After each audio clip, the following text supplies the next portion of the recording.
আসসালামু আলাইকুম। প্রিয় দর্শক, মঙ্গলবার দিন সংসদ সদস্যদের শপথ হবে সকালে, এবং সেদিনই মন্ত্রিসভার নাম আমরা জানতে পারবো। যারা মন্ত্রী হবেন তাদেরও শপথ হবে সেদিন বিকেলেই। তো যাত্রা শুরু হচ্ছে সংসদের, যাত্রা শুরু হচ্ছে নতুন একটা সরকারের, নতুন একটা গণতান্ত্রিক সরকারের, যে সরকারকে আমরা সবাই ভোট দিয়ে নির্বাচিত করেছি। নির্বাচনে কি হয়েছে, কোথায় খুঁটিনাটি কি সমস্যা হয়েছে, কোন বিষয়ে কি অভিযোগ উঠেছে, এগুলো নিয়ে বিস্তর আলোচনা হয়েছে, আগামীতেও হতে থাকবে। কিন্তু পাশাপাশি সংসদ চলতে থাকবে, সরকার চলতে থাকবে। সরকারের এই চলার পথে বিরোধী দল থাকবে, সরকারি দল থাকবে।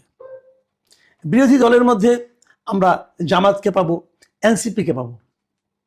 তাদের ভূমিকাটা আসলে কি হবে, এটা নিয়ে আলোচনা হবে। কিন্তু আমার যেটা মনে হয় যে এই সংসদ গঠন হওয়ার পর প্রথম যে ঝামেলা, যে বিষয়গুলো নিয়ে হবে, আপনারা জানেন এর মধ্যে জুলাই সনদ আছে, গণভোট আছে। গণভোটের কারণে জুলাই সনদ বাস্তবায়নের একটা ব্যাপার আছে। এবার কিন্তু দুবার শপথ গ্রহণ হবে। একবার গণপরিষদ হবে একটা, যেখানে কি সংবিধান সংস্কারের জন্য একটা পরিষদ গঠন হবে। এই সংসদ সদস্যরা সেখানেও শপথ নেবেন। এই যে এত ঘটনা, এর মধ্যে আমার বিবেচনায় আগামীতে প্রথম বিরোধটা তৈরি হবে কি নিয়ে? প্রথম বিরোধ তৈরি হবে দুটো বিষয় নিয়ে, শুরুতেই একদম। এই দুটো সম্পর্কে আপনাদের একটু আমি বলতে চাই, আমার নিজের অভিমতটাও বলতে চাই। দুটো বিষয় কি? প্রথমত বিষয় হলো উচ্চ কক্ষ গঠন নিয়ে। উচ্চ কক্ষ গঠনে অলরেডি আমরা কিন্তু গণভোট পাশ করেছি, এবং গণভোটে যে কথাটা বলা হয়েছে যে উচ্চ কক্ষ গঠিত হবে, রাজনৈতিক দলগুলো যে শতাংশ ভোট পেয়েছে সেই ভোট প্রাপ্তির হিসাব অনুযায়ী। আমরা ভোট প্রাপ্তির হিসাবটা জানি, আমরা দেখেছি যে বিএনপি ভোট পেয়েছে। আমরা যদি ভোট প্রাপ্তির হিসাবটা ধরি, এবং যদি সেভাবে আমরা যদি উচ্চ কক্ষের হিসাবটা ধরি, সেটা আপনাদের আমি একটু জানাই। ধরা যাক, আমরা জেনেছি, আজকে জানলাম যে বিএনপি ভোট পেয়েছে 49.97%।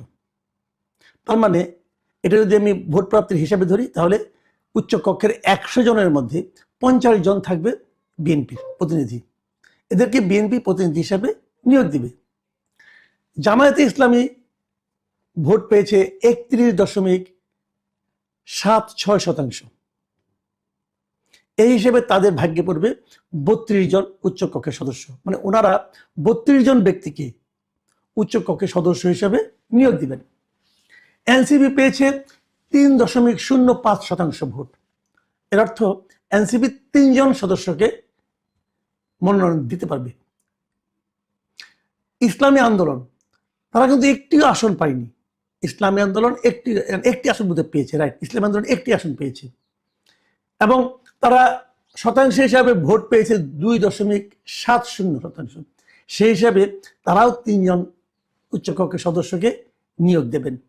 বাংলাদেশ খেলাফত মজলিস, তারাও পেয়েছে 2.09%।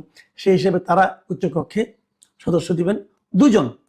এছাড়া জমিয়ত উলামায়ে ইসলাম, গণসংহতি, এরকম আরো অনেক গণসংহতি কিন্তু আসন পেয়েছে। আন্দালিব রহমান পার্টির আছে, বাংলাদেশ আপনার জাতীয় পার্টি, তারা মানে প্রার্থী যাদের জয়ী হয়েছে, তারা কিন্তু যে ভোট পেয়েছে তারা কোনো মানে পিআর হিসাবে তারা কোনো উচ্চকক্ষে নিয়োগ দিতে পারবে না। এই যে আমি বললাম যে সংখ্যাগুলো, এগুলো যোগ করলে হয় 90 জন। এই বাকি 10 জন কোথায় গেল? বাকি 10 জন ওই যে স্বতন্ত্র 7 জন আছে, হয়তো ওনারা কিছু নিয়োগ দিবেন। আরো খুচরা টুচরা যারা আছে, এগুলো আরো কিছু, আরো 3টা আসন তো এখনো বাকি আছে, কারণ 3টা আসনের ফল এখনো ঘোষিত হয়নি, কাজে ওটাও হিসাব ধরা হচ্ছে না এখানে। তো এইভাবে নিয়োগ হবে। এখন যদি এটা আসন সংখ্যার আলোকে হয়, যেটা নাকি বিএনপি চাচ্ছে, তাহলে বিএনপি 209 জন সংসদ সদস্য, তাদের দলের 209 জন, 209 জনের জন্য তারা উচ্চ কক্ষে পাবে 70 জন। দেখুন, মানে পিআর পদ্ধতি করলে পাবে 50 জন, আর নিম্ন কক্ষের আনুপাতিক হারে করলে পাবে 70 জন। আর জামায়াতে ইসলামী নিম্ন কক্ষে যে আসন প্রাপ্তি, তার আনুপাতিক হারে করলে তারা আসন সংখ্যা পাবে উচ্চ কক্ষে 23 জন। এখানে 23 জন, আর পিআর পদ্ধতিতে করলে হবে 32 জন। আবার এনসিপি কিন্তু উল্টা হয়ে যাবে, কারণ এনসিপি উল্টা হবে না, এনসিপির একই দুরবস্থা হবে। এনসিপি পাবে, যদি তাদের আসন সংখ্যার অনুপাতে হয়, তাহলে পাবে 2 জন, আর পিআর পদ্ধতি পাবে 3 জন। তাহলে নিচে দাঁড়ালো কি? এটাই দাঁড়ালো যে পিআর পদ্ধতিতে উচ্চকক্ষে নিয়োগের জন্য এনসিপি এবং জামাত বেশ জোরালো আন্দোলন করতে চাইবে, এমনকি খেলাফত আন্দোলনও করতে চাইবে। খেলাফত আন্দোলন তো আসন সংখ্যার অনুপাতে হলে তারা একটাও পাবে না, কিন্তু ভোটার অনুপাতে তারা 3টা পাবে।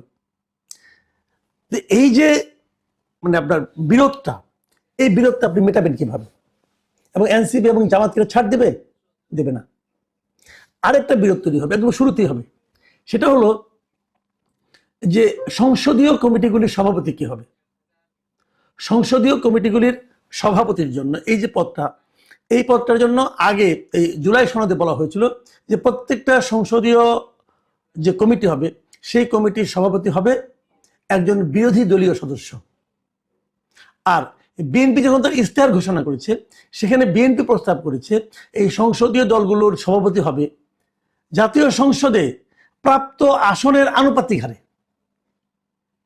তাই যদি হয় সেক্ষেত্রে কিন্তু অনেক কমে যাবে জামায়াত এবং এনসিপির প্রতিনিধি যারা নাকি সংসদীয় কমিটির সভাপতি হতে পারবে।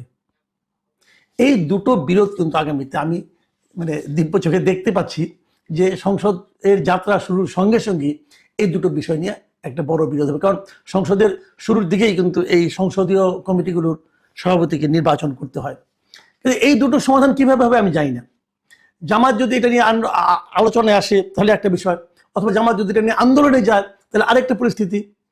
আবার দেখুন, সরকার যাত্রা শুরু করার পর থেকে কিন্তু এরই মধ্যে আমি যতটুকু শুনেছি এই সরকারি কর্মকর্তা কর্মচারী যারা আছেন 15 লক্ষের মতো লোক, 15-16 লক্ষ, এরা কিন্তু তাদের নতুন পে স্কেল, যে পে স্কেল ঘোষণা করেছিল অন্তর্বর্তীকালীন সরকার, তাদের ঘোষিত পে স্কেল বাস্তবায়নের জন্য আন্দোলন শুরু করে দেবে। সেই আন্দোলনটাই বা এই সরকার, নতুন সরকার কিভাবে হ্যান্ডেল করবে এবং সেটা বাস্তবায়নযোগ্য কিনা সেটা নিয়ে তারা কিভাবে আলোচনা করবে, এটা কিন্তু আরেকটা তাদের বিকট একটা সমস্যার মুখে কিন্তু পড়তে হবে। এইসব সংকটগুলো সমাধানের জন্য বিএনপি কি এর আগে উদ্যোগ নেবে? আমি এর আগেই বললাম কেন? আগে বললাম এই কারণে, আমরা দেখেছি যে গণতান্ত্রিক শাসনে, গণতান্ত্রিক ব্যবস্থার একটা চমৎকার চেহারা আজকে আমরা লক্ষ্য করেছি। সেটা হলো যে বিজয়ী দল মানে তারেক রহমান সাহেব, দলের নেতা তারেক রহমান সাহেব, উনি কিন্তু ডক্টর শফিকুর রহমানের বাসায় গিয়েছেন সৌজন্য সাক্ষাতের জন্য।